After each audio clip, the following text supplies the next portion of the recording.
네, 반갑습니다. 김민혁입니다.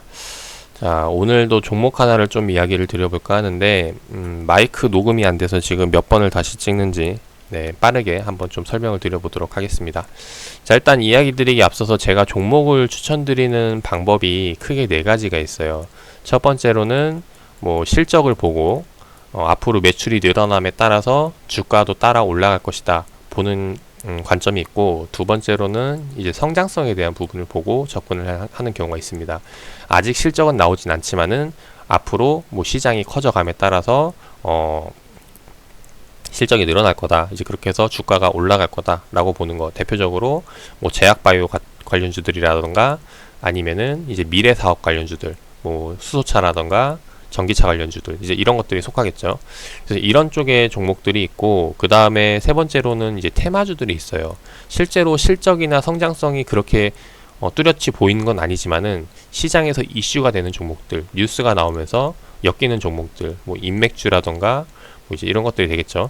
그래서 이런 종목들을 볼 수가 있고, 마지막으로는 이제 기술적 분석으로 접근을 하는 경우가 있습니다. 그래서 차트를 보고 맥점 자리를 잡아가지고 공략을 하는 경우. 그래서 제가 일반적으로 영상을 찍어드리는 거는 실적과 성장성 위주로 해서 많이 말씀을 드리는데, 오늘 이야기 드릴 종목은 이 테마와 기술적인 부분에 입각해서 한번 좀 이야기를 드려보도록 하겠습니다. 자, 어떤 종목이냐면 이 PNC테크라는 종목인데, 일단 이 PNC테크가 최근 5월 말에 이제 급등이 나왔던 이유에 대해서 조금 살펴보고 넘어가도록 할게요. 자, 이때 당시에 어떤 이슈로 해서 급등이 나왔냐, 이 기사 내용을 좀 살펴보면은 눈에 들어오는 게 이제 7월 9일 날짜에 나온 게 한국판 그린 뉴딜 기대감에 스마트 그리드 배전 자동화 설비 관련주로 수혜를 볼 것이다 라는 내용이죠. 그래서 이 기사 내용이 언제 또 나왔냐면은 5월 말에도 똑같은 내용으로 해서 나왔었다라는 겁니다. 그래서 이쪽으로 해서 일단 이쪽 그린 뉴딜 정책 사업 쪽으로 테마 수혜를 보고 수급이 몰리지 않을까 생각을 하는 관점에서 좀 접근을 해보는 거고, 자, 일단 이런 테마주들 같은 경우에는 과거에도 그런 세력에 대한 움직임이 존재했었는지 이런 것들을 좀 살펴보면 좋을 것 같아요. 그래서 과거에도 테마주로 엮었던 종목들이 요번에도 뭐 다시 한번 더 테마주로 엮이는 경우가 많기 때문에, 그래서 그런 움직임들이 있었던 종목을 찾는 게 좋다라는 겁니다. 그래서 과거를 보면은 2018년도 5월 달에도 그런 비슷한 움직임이 나왔던 시기가 있었다라는 거예요. 이때가 이제 어떤 이슈로 올랐었냐라고 말씀을 드려보면은 대북 관련주, 남북경협 관련주로 해서 엮이면서 올라갔던 때가 이제 저 때라고 보시면 됩니다. 그때 당시에 뭐 이제 여러 종목들이 올라왔는데, 특히나 뭐 이제 또 하나 예를 들어보면은 지금 현재 PNC테크 최대 주주가 광명전기거든요. 그래서 뭐 다시 아시는 분들은 아시겠지만은 땡땡 전기, 무슨 전기 해서 이제 뭐 경학 관련주로 해서 많이 올랐던 종목들이 였다는 걸 이제 알 수가 있죠. 그래서 2018년도 때 이렇게 해서 올랐던 종목이고, 마찬가지로 이쪽으로 해서 그때 당시에는 대북 테마 수혜주로 해서 올랐던 때가 이제 2018년도다라고 보시면 돼요. 근데 사실 지금 시점에서는 뭐 대북 관련주로 해서 뭐 이쪽 수급을 기대하기에는 아직 조금 시기가 이른 것 같다라는 생각이 되고, 시기적으로 맞지 않고, 그래서 요번에 다시 한 번 더 지금 보고 있는 거는 최근 이제 뉴딜 사업에 대한 부분들, 이제 여러 정책들이 계속해서 발표되고 있죠. 그래서 이쪽에 대한 수급을 지금 시점에서는 기대를 해야 되지 않을까 생각을 합니다. 그래서 일단 PNC테크가 그런 쪽으로 해서 수급이 붙었던 거를 좀 긍정적으로 보고 있고, 그 다음에 이제 이게 뉴스를 좀 보면은 정부가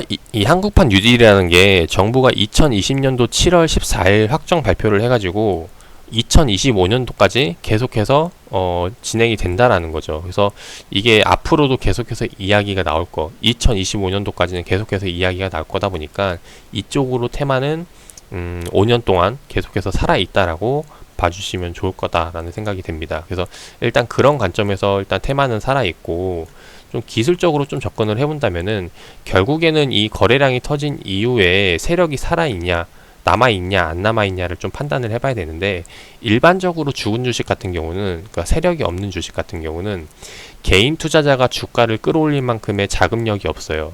그래서 무조건 매수하고 그 가격대에, 그래서 좀 가격대를 유지를 하거나 아니면 이제 빠지는 경우가 많다라는 거죠. 그래서 일반적으로 세력이 없는 종목들은 계속해서 좀 흘러내리는 경우가 많은데, 이 PNC테크 같은 경우는 흘러내리는 게 아니라 초반에는 좀 이제 거래량이 많이 터진 구간 이후에는 조정이 나오는가 싶더니 가격 조정보다는 기간 조정으로 이어지고 있다라는 겁니다. 그 말은 여기서 계속해서 매수세가 붙고 있거나 아니면 이때 들어왔던 물량이 팔지 않고 기다리고 있거나, 이 둘 중에 하나라는 거겠죠. 근데 이 두 가지가 다 존재한다면은 결국에는 주가가 다시 한 번 더 올라올 수 있는 명분을 만들 수 있을 거라 생각이 되고, 이제 그런 관점에서 본다면은 일단 가장 매력적인 가격대는 이 재료가 떴을 때 상한가를 기록했던 이 시초가 구간에서 진입을 하는 게 가장 베스트하고, 그게 안 된다면은 그 이후에 가격이 형성됐던 박스권 구간에서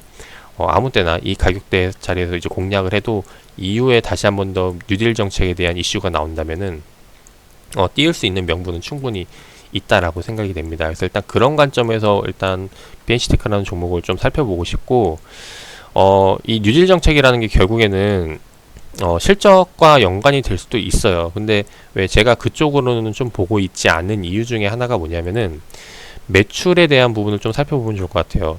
PNC테크가 실제로 2015년도 때부터 지금까지 매출에 대한 부분을 살펴봤을 때 계속해서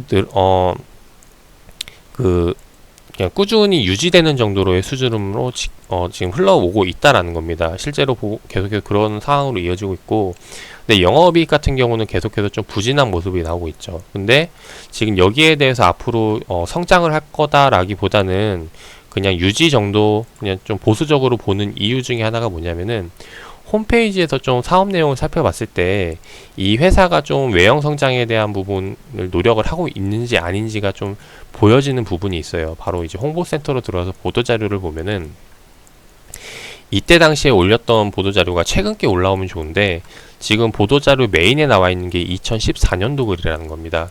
그 말은 즉 이 PNC테크가 이제 뭐 홈페이지 관리를 잘 안 한다던가 아니면은 딱히 뭐 이제 지금 현재 뭐 앞으로 더 발전에 대한 부분을 크게 좀 신경 쓰지 않고 있다라고 생각이 된다라는 부분이죠. 그래서 이런 뉴딜 정책이 이어진다라고 할지라도 여기에 대해서 실제로 얼마만큼 수혜를 볼지는 조금 미지수다라는 생각이 된다라는 겁니다. 그래서 일단 매출에 대한 부분은 좀 보수적으로 접근을 해봐야 될 것 같고, 그래서 기술적으로 접근을 해본다면은 그래서 이런 전략이 조금은 충분하지 않을까 생각이 됩니다. 그래서 일단 이런 관점에서 PNC테크를 한번 좀 말씀을 드려봤고, 일단 지금 제가 개인적으로 보고 있는 거는 앞으로 요 재료는 계속해서 살아가지고 나올 내용이기 때문에 맥점 자리들을 잡아가면서 좀 공략을 해보면 어떨까 생각이 됩니다. 물론 이거는 이제 장기적인 뷰가 아니라 단기적인 이제 그러니까 투자 관점이 아닌 이제 시세 차익을 내는 투기 관점으로 접근을 해야겠죠.